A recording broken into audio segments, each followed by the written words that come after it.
Welcome, everyone. My guest today works for a company called Cloudflare, which I actually use for one of my websites. So it's kind of cool to have somebody from a company that I'm familiar with. It is a tech company, and she does recruiting on the university side. So internships and then new grads. I'm so happy to have Ellie Jamison with me today. Ellie, welcome. Thank you so much for agreeing to be on the podcast.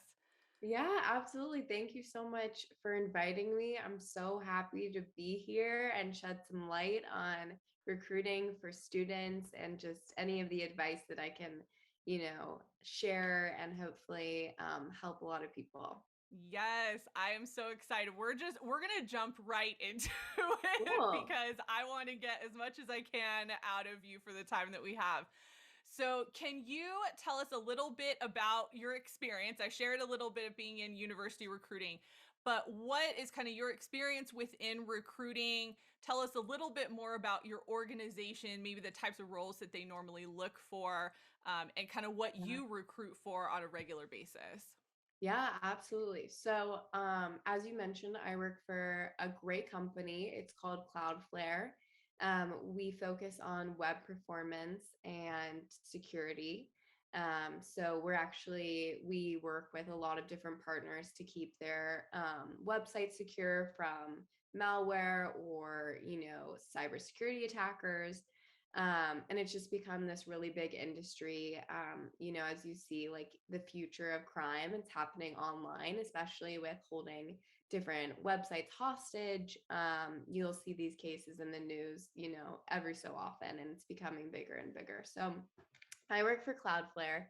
And I have the great pleasure of working on the recruiting side, which is just so great because I've gotten to meet just an array of different personalities and the type of people that we hire, the type of people that we recruit for. As you can imagine, with a cybersecurity company, we focus mostly on technical candidates. So that would be our engineers, our product managers, our systems engineers, mostly on that side. But I also get to recruit for the non-technical side, which is great because I have a non-technical background, and so it's a little bit easier for me to communicate with those types of candidates. My recruitment career started about 4 years ago, and that's kind of when I moved to San Francisco. I'm from the East Coast. Moved to SF and just kind of fell in love with how fast paced tech was. And so I entered tech through the recruiting route. And I've been working at Cloudflare for about, 4 years since I moved. And I started as a coordinator. So I had a lot of experience just working in scheduling interviews, working with our executives, making sure that all of their interviews were correct and just a good experience for them, as well as senior candidates. And then I moved into the role that I'm currently in, where I run our entire university programs. So I run our intern program and hire for our intern program, as well as a lot of our diversity recruiting, which is such a big, important issue right now. So I'm happy to talk about that as well. Oh my gosh, amazing. I actually did not know about the DEI recruiting as well. So Yeah, that's great. That's definitely something we're going to have to talk about throughout this definitely. interview. And for those listening, I think one thing that's really important to remember, I used to work in higher education. So I worked with recruiters like Ellie all the time.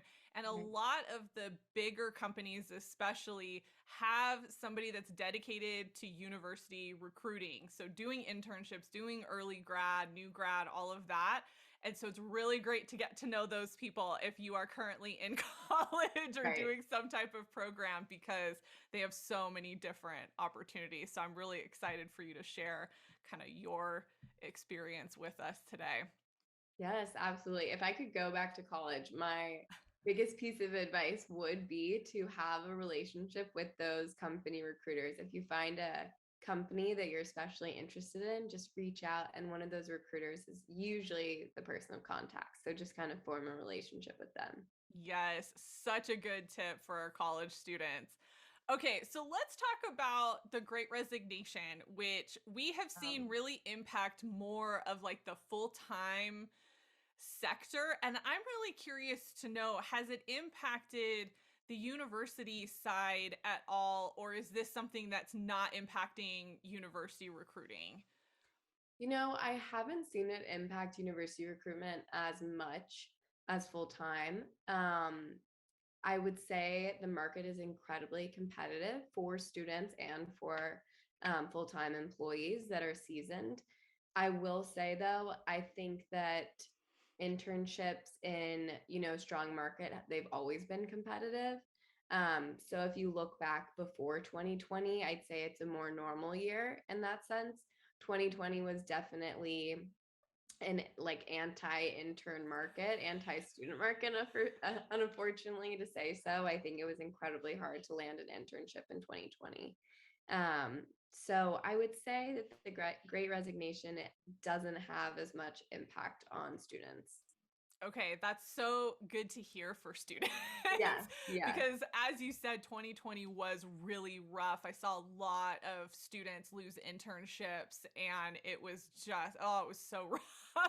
oh my So gosh, it's good to know that it's coming back and it came back this year and we're starting to see that recruiting happening again and that the great resignation isn't impacting them because a lot of right, times one thing happens and it's like a trickle down right. effect, but it's nice to hear that it's not going to impact them. So, Right. I think it's even, I definitely think it's a pro intern market right now because companies are trying so hard to fill full-time roles. And so I think they're even opening up more internships in the hope that they can lock in students early for those full-time roles later on.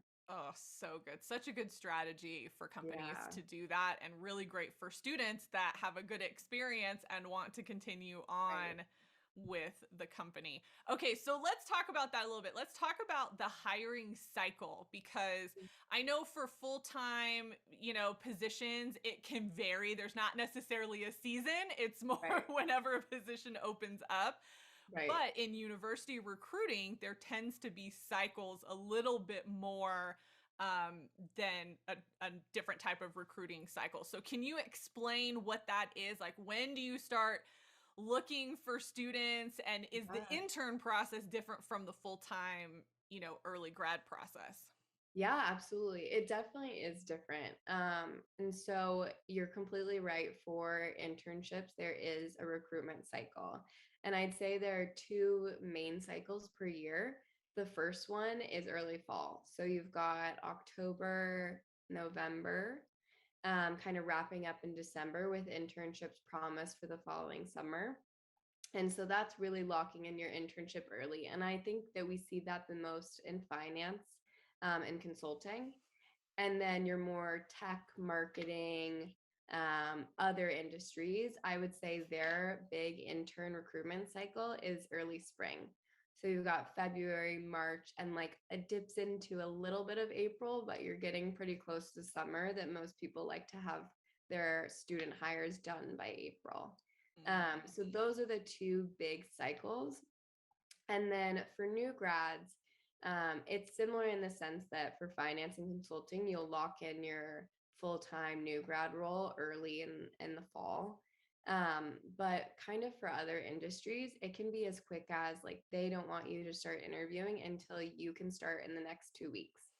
And so it can be very much like a full-time seasoned employee where it's like you don't interview until you are ready to work. Wow. Wow. Such a variance between industries. And I'm so glad that you mentioned finance and consulting. I used to work Right. with an MBA program, and that Right. is exactly how it was. I had students over the summer in some cases starting to apply to positions and they were like, we're just a year into the MBA. How are we Right. applying for this Right. already? I'm like, this is just how it works. This is the Right. cycle, and you have to be knowledgeable about it. And so I really appreciate you sharing that because you have students that come in and they are like eager, but if they're in marketing, you know, in some of these other areas, it's like, okay, like do your research, Right. but then wait to apply because you can't start until after you Right.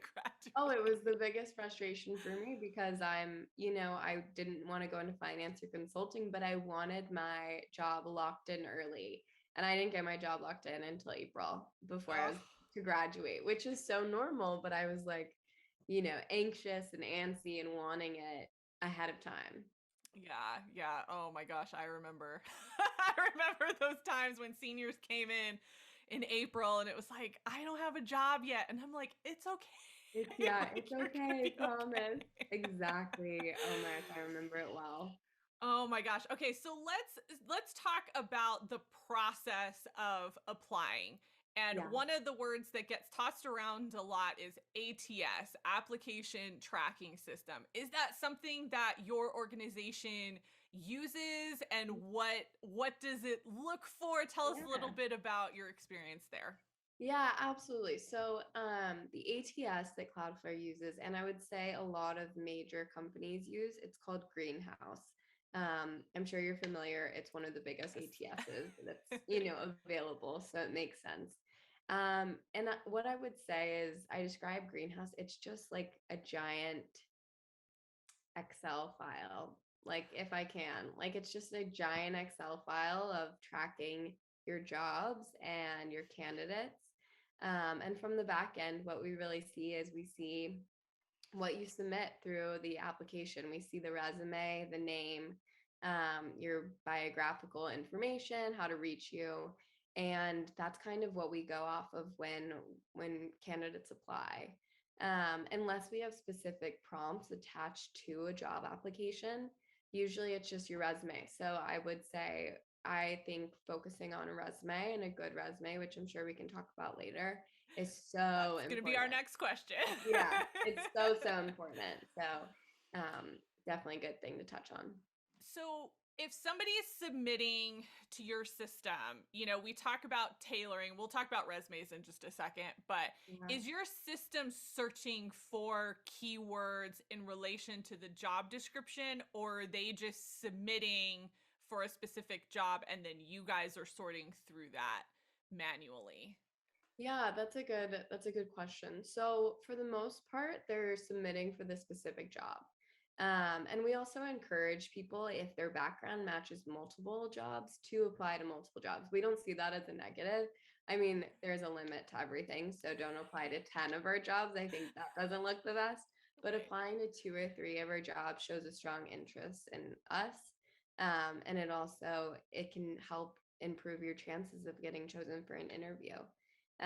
So I think you'll probably ask about tailoring your resume to the actual job profile when you do that. I do think that that's a good thing. I think taking time to be introspective about your resume and how, if you're putting yourself on our side of things, how a hiring manager can look at your resume and say, wow, this fits with the job profile. This fits with what this person needs to come in knowing in order to get the job done well. So I think I always encourage people to take the extra 30 minutes to add in a line that makes a lot of sense for this specific job role. Nice. Okay, let's go into resumes because I feel Yeah. like that's really that's really the connection on the ATS side and for the hiring manager. But I do want to say I love that you guys don't discourage applying for multiple positions because that happens so often. I have so many clients that say, you know, especially if a company is going through a hiring boom, like Yeah. if they're hiring for a lot of different types of positions and they look at a couple different ones and they're like, I'm kind of qualified and Right. want to look at two or three of these, but I'm not Right. quite sure, you know, which one's going Right. to be best. And they always ask, like, should I apply to all of them? And I'm like, you know what? If it makes sense for your experience and they can see it, then why not? But Right. don't apply for something in marketing if you're like an engine software engineer, you know, Right. like Exactly. that's not necessarily going to make sense if you're applying across platforms like that. But Right. Right. so let's talk about resumes. What are like your top three resume tips for applicants? What do you want to see on the resume? Right. I think, oh gosh, my top tip, less is more. I think people feel that they need to shove everything they've ever done on a one piece page or one page paper. And I actually really don't think that that's the best way to do it. I think picking truly, and it's difficult, and I think the best way to do it is taking some time before just diving in and editing a resume to just think about, okay, the last 2 years that I've been in this role, what is the most important thing I've accomplished? And can I quantify it? And that is like, if you can come up with, okay, I cut costs and improve revenue for this project, you can put that in a one line, and that looks so impressive. And that's really easy for recruiters and hiring managers to comprehend, rather than putting, 5 things that you did in 2 years, and doing that for, if you have a 10-year career, that's a ton of space. So that is my number one tip.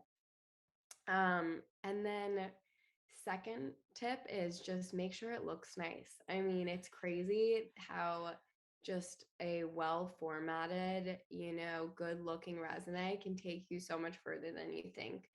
Aesthetics really do matter. So just make it clean, make sure there's white space. You don't want to look at it and it's just all black font everywhere. Right. Leave some white space. And then 3, I think don't be afraid to put your personality in a resume. I actually have felt like hiring managers are drawn to seeing like kind of a little spunk. I don't know if you want to put your interests or hobbies at the bottom and put something fun and something that maybe just makes you jump out. I don't think you should be afraid. Even for engineers, highly technical people, I think that that goes a long way. Okay, so I had another interview where they said not to do that. Oh my gosh, I'm giving all And like countercultural advice. no, so here's what I love, and I think this what's going to be really great about this season of interviewing multiple recruiters in a lot of different industries all over the place. Right. Every recruiter has a preference. Every hiring manager has a preference. Every organization has certain things that they're looking for their Right. culture. So for those who are listening to this and they want to apply to Cloudflare, Yes. then this is good information to have, right? That sometimes having that little line of here are some of my hobbies, and for some people, some of their hobbies come out in volunteer experiences Yeah. and other things that they do. And don't be Yeah. afraid of that, because there's always Totally. skill to learn in some of those things. You just listening to things like this, following recruiters on LinkedIn so that you kind of Yeah. see what their tips are. That's what helps you tailor to what that company is really looking for. So I really appreciate that. Yeah, absolutely. And just, I think a good kind of catch-all is I'm giving my perspective from the tech industry. So the legal industry, finance, consulting, they're going to be very different. I probably wouldn't recommend putting hobbies or interests in if you're applying for a legal role somewhere. So, I have a question specifically for college students because I know students used to ask me this all the time, and I'd love to hear it from a recruiter perspective. What if you're a student applying for an internship and you don't have a lot of experience and you Yeah. feel like you can't add a lot to your resume? What are some experiences that you might be looking for those types of roles where you don't really expect them to have a job or like a corporate Right. job or anything like that? Right. I mean, that's a great question because we're not expecting students to have 5 years experience. It's like, I think there's a ridiculous meme out there that's like wanted 15 years of a social media experience. It's like social media hasn't existed for 15 years. So we're Right. not looking, we're not ridiculous. We understand that students have very limited experiences. I think the best advice I can give is exemplify your work and side projects and side passions. So get involved in school, come up with a project, volunteer, own a project for a volunteer organization. Like that's what we look at. Or, take a boot camp over the summer. Anything like that goes such a long way for students because that's where we really see like, okay, this person isn't just throwing their resume out hoping for an internship or an interview. This person is actually interested in cybersecurity or in engineering or whatever it is, or writing if they have multiple blogs posted and whatnot. That's so good. Okay, college students, I hope you're hearing that. You know, you can bring in a lot more variety when you're in Yeah. college in terms of the types of positions that you hold and things that you've done throughout your career. One of the other things that I think actually goes along with the hobby piece that I've told students before, if you have had some really unique achievement. So Yeah. I had a student who was a national gymnast, and they didn't actually go to the Olympics, but they did very well just like in the circuit nationally when Right. they were a little bit younger. And I was like, put that on there. That Absolutely. is such a cool thing. And I'm like, that's Yeah. the thing they'll remember about Yeah. you. And especially, this is like really true, I think, of athletes, which is what that person fit into. You know, being an athlete and talking about that experience, you know, there's a level of dedication, teamwork, like there's so Yeah. much skill building that happens with that. So if Oh you yeah. have that, really adding some of that in, because I've had athletes that don't want to talk about, they don't put that on their resume because they're like, well, it's Right. not professional. And I'm like, it doesn't matter. It's No, still skill building. I think that's such an important piece. I know sales in tech, like for entry level BDR, SDR positions, they love college athletes. Like they recruit from college athletes and they, go to colleges and specifically ask, can we speak to the women's lacrosse team? Because they know these people are driven, they know they're accomplished, they know that they're, creative and everything. So, put things that you wouldn't think that are your accomplishments, whether personal or professional. Oh my gosh. Yes. Could not have said that better. And I'll tell you, it's been probably well, it's been longer since I've worked in undergrad, but Yeah. when I worked in undergrad it was at least 5 or 6 years ago. And that was true then. And it's still true So much. now. Yeah. You know, so really take heed on that. You know, there are certain types of positions that lend themselves to experiences that you've had in college. Even if it's just Right. something you do right out of the gate, you can Right. gain some really good professional experience and then go and do something else. Right. Absolutely. Awesome. Any other resume tips you wanted to add? We went off a little bit there. Um, no, I think that those tips are kind of my bread and butter when it comes to resume or what I would tell friends applying to tech jobs. Great. Awesome. Okay, now let's go to interview. What Oh are yeah. some of your interviewing tips for people? This is interesting. For students, for interviewing for anyone, you're nervous. It's natural. It's a weird human interaction we all do. It's impossible to go into an interview feeling so 100% confident. Like you're going to feel nervous. You have someone in front of you that you know is judging everything you say.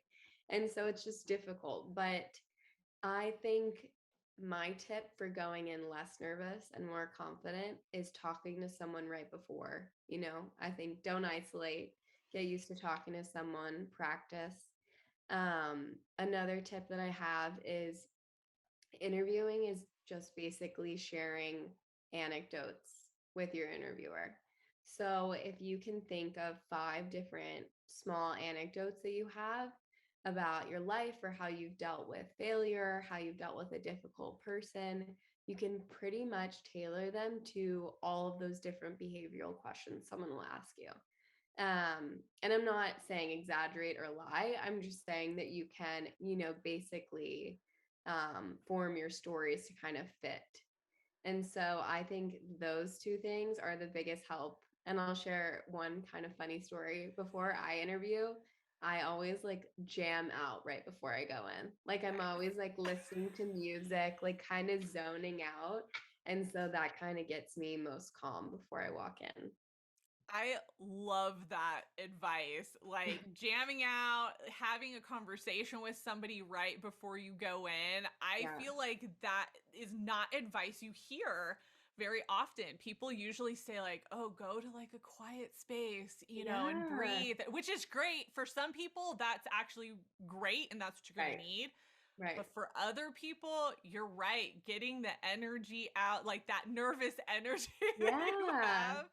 Oh my gosh, I love that. And having the 5 examples prepared, that's, oh my gosh, I used to tell students that all the time. I'm like, don't Right. prepare an answer for every single question because you don't know what Right. they're going to ask. Just Right. have your own examples ready, your own stories ready, and you'll be able to adapt it. So I Yeah. love that advice. So in line with what us as career coaches talk about. So I Yeah. think that's awesome. Thank you so much. Oh my gosh, for sure. And I think, I mean, my personal opinion, I think interviewing today is easier than it was 2 years ago when you had to go in person. If you're interviewing remote, at least you can kind of fidget your hands below your desk or below the Zoom or whatever you need to do. Like, there is nothing quite terrifying walking into an office in your suit or, whatever your blouse and just being so visible and Right. doing that for 3 or 4 hours straight as new people come in and interview you. So Well, and the before and after, right? You have to drive there. You have to make sure you know where yes, you're going. Like all of the prep to be for there on time. Yes, totally. Oh my gosh. Yes, you're absolutely right. I think the online space that we're in right now has just made it so much easier for people. For Yeah. some people not. I think some people really thrive on that, in-person Right. interaction, but Right. for people who tend to get a little bit more nervous, then Yeah. just not having to drive, I think, just takes out a layer of It stress. does. Or take the bus and then oh my gosh. Yeah. I had an interview once and I was running in and I spilled coffee everywhere 5 minutes before I met the person and I had to sit in like drenched clothes and coffee. They probably felt so bad for me. Oh my gosh. You know what though? Those experiences to me, if that ever happens to anybody who's listening, one of those just unfortunate things, roll with it. Yeah. Absolutely roll with it because Yeah. that will show like your ability to just deal with Yeah. whatever Yeah. whatever's in front of you, and honestly that will be more impressive Yeah. to somebody than trying to like hide everything, and act like it didn't happen. Like just own Totally. it and go for it. Totally. Yes, exactly. The more like confident you can be and just like this happened, but I'm gonna make it work. I think that's a great quality. Yeah. Oh my gosh. Okay. Cover letters. Yeah. Do we care about them? Do you guys accept them? What's the verdict at Cloudflare? So my golden rule with cover letters is that they can only hurt you. If I think for jobs that require cover letters, get in there, spend the extra time to tailor it, do it well. I mean that they can only hurt you if you mess them up. So like I cannot even tell you the amount of people or times I've seen cover letters for jobs at Cloudflare that say, it's my dream to work at Facebook. It's my dream to work at Google. And it's because people don't take the time to look at the details and realize, oh my gosh, this cover letter is not for my Facebook interview. It's for my Cloudflare one. And so that's what I'm saying. They can only hurt you. I don't think a cover letter is necessarily going to change anything. I think it's kind of an age old thing that people still require. We barely require cover letters anymore. So that's why I'm saying they can really only hurt you if we see that. Okay. Do you feel like for people who maybe are trying to make a transition, so Yeah. maybe their experience doesn't 100% match what you're looking for, but they have some of the transferable skills, do you think Yeah. a cover letter helps your hiring managers at that point? Or is it like, we're still going to really look at the resume anyway? Yeah, I think so. Absolutely. I think so. Absolutely. Like if you have kind of a non-traditional background for the role that you're applying for, or just kind of a set of experience that wouldn't make sense for majority of the candidates, I think that's like a great time to get in there and be like, give me a chance because these are my transferable skills. This is where my passion lies. I'm looking to make an industry change. Um, Or even we have a program called Path Forward. It's for mothers who've been out of work for a long time, or I should say, sorry, caregivers. So mothers or fathers who've taken time off raising family for 10 years and then they're coming back to the workforce. And I think cover letters are so great for them because they get to explain, I'm looking to get back into this industry or make this change. And I think it's really helpful. Oh my gosh, I love that. Oh, I'm just Yeah. totally fangirling over your company right now. This is Oh, like so Cloudflare is the great. best. This is gonna have to go on my list of companies that I recommend to clients Yes. because oh my gosh, this is so great.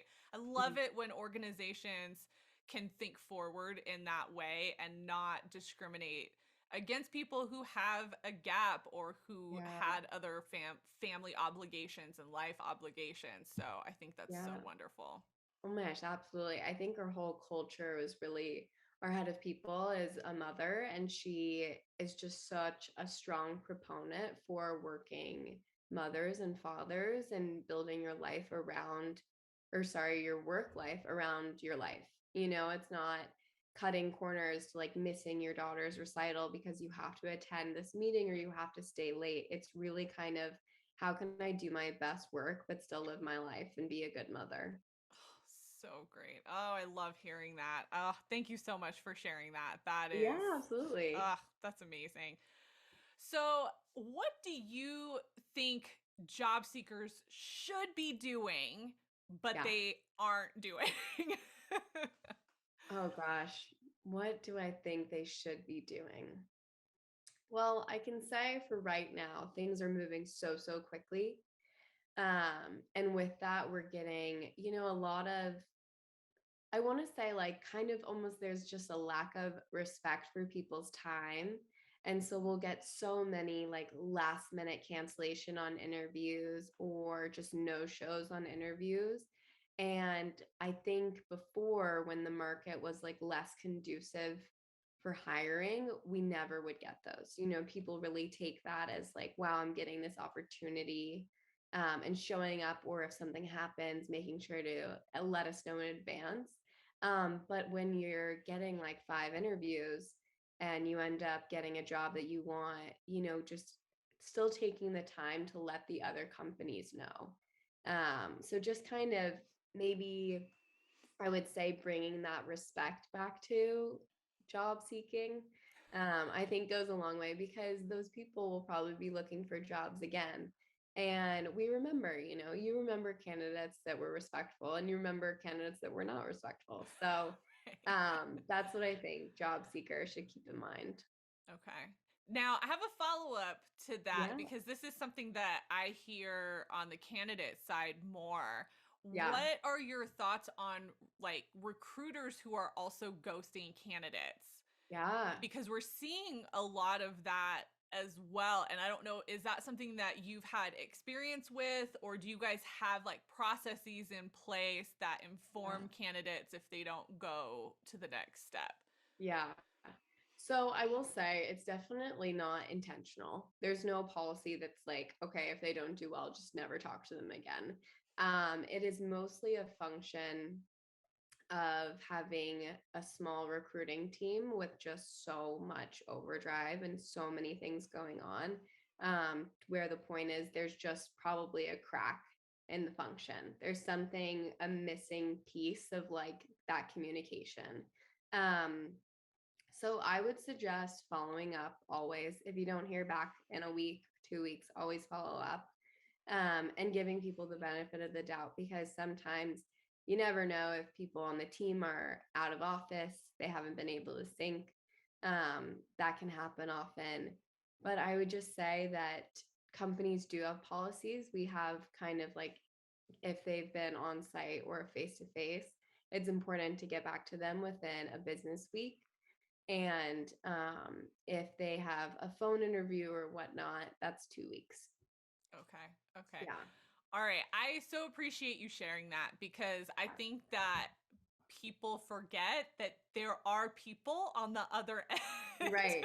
Right. of this entire process. So even though there's an ATS system, there is a person, multiple people in that system daily, Right. going through things. You guys are in interviews, so sometimes there's just not enough hours in the day to even Totally. follow up with everyone. And so I think, having grace on both sides is so important, and remembering that they're people. Like, you Right. guys are Right. still people as recruiters. Exactly. Right. We're not this like mean bad function that's looking to insult you or take your time and then never talk to you again. It's not like that at all. So I'd encourage following up. And usually that warrants a response.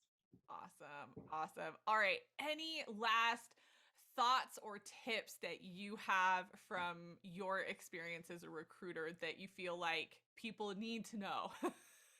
They need to know. I think before you even start interviewing and applying to companies, I think it's so important just to take some time to really think about what your skills are.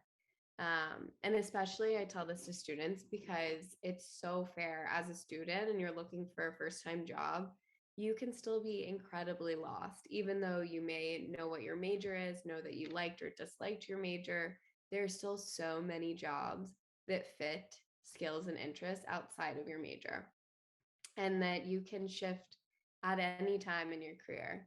So instead of just sitting there and throwing your resume out to 20 different jobs in 5 different industries, I really think it's important. And I wish I had taken my own advice back in the day to take a week and say, I'm going to go on a walk every single day this week. And during that hour, I'm going to think about what am I good at? What have people told me that I'm good at or given me positive feedback around?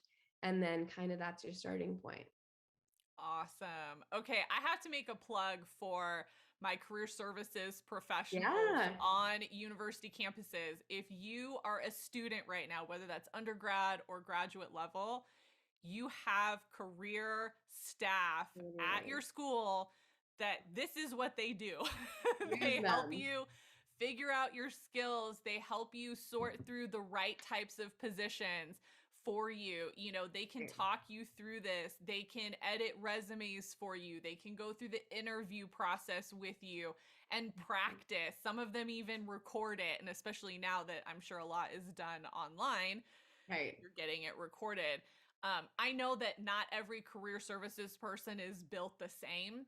Right. So if you don't have a great experience with somebody that you go see somebody else. Yeah. There's likely more than one person. Yeah. But absolutely take advantage of that, because that is a resource on your campus that is there for you, that you are paying for with your tuition.